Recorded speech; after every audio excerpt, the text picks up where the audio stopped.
Oke, Bang, saat ini dengan situasi sudah menutup akhir tahun 2021, apa aja sih peran fungsi dari sekretaris daerah Kabupaten Kota Rimba? Baik, terima kasih. Pada pelaksanaan program dan kegiatan tahun anggaran 2021 untuk akhir tahun, pemerintah daerah sudah mengeluarkan kebijakan dalam bentuk peraturan bupati yang berkaitan dengan pelaksanaan anggaran akhir tahun.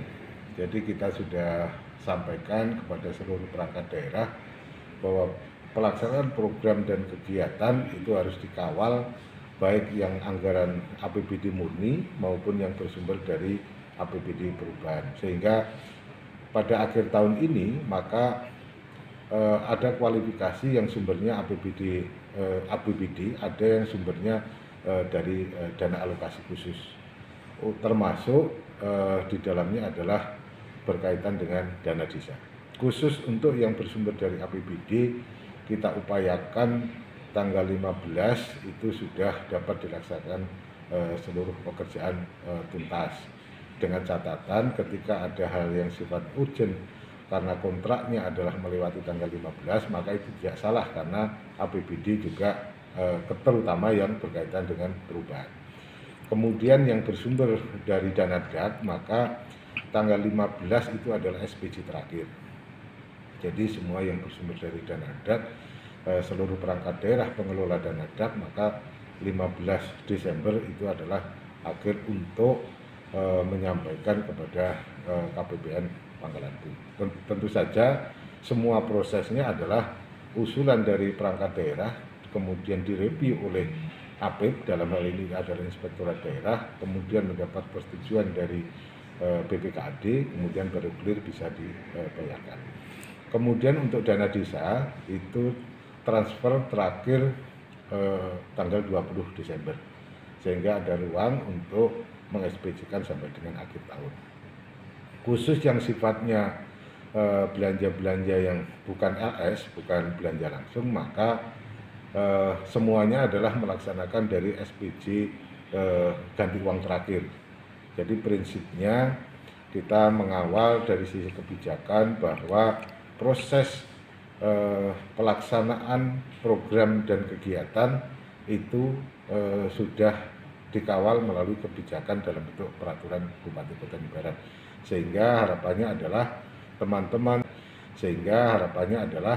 teman-teman seluruh perangkat daerah mempedomani peraturan bupati tersebut sebagai landasan untuk penyelesaian pada akhir tahun 2021. Tapi kalau kita melihat dari dana transfer ya, dana desa, pertanggungjawaban di saat penutup tahun itu apakah mereka di saat itu melaporkan secara audit langsung intern kepada bupati atau menunggu BPK, Bang?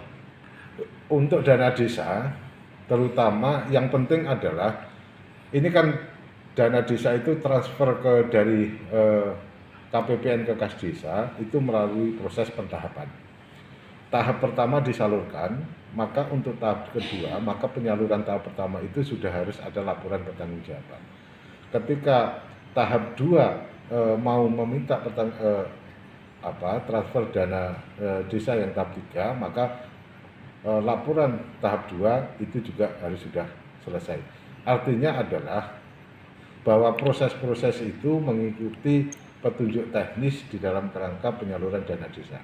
Sehingga teman-teman di kecamatan, teman-teman di DPMD mengawal proses itu untuk kepentingan bagaimana anggaran dana transfer dalam bentuk dana desa itu tersalur kepada desa, kemudian desa melaksanakan program dan kegiatan di desa, kemudian mempertanggungjawabkan.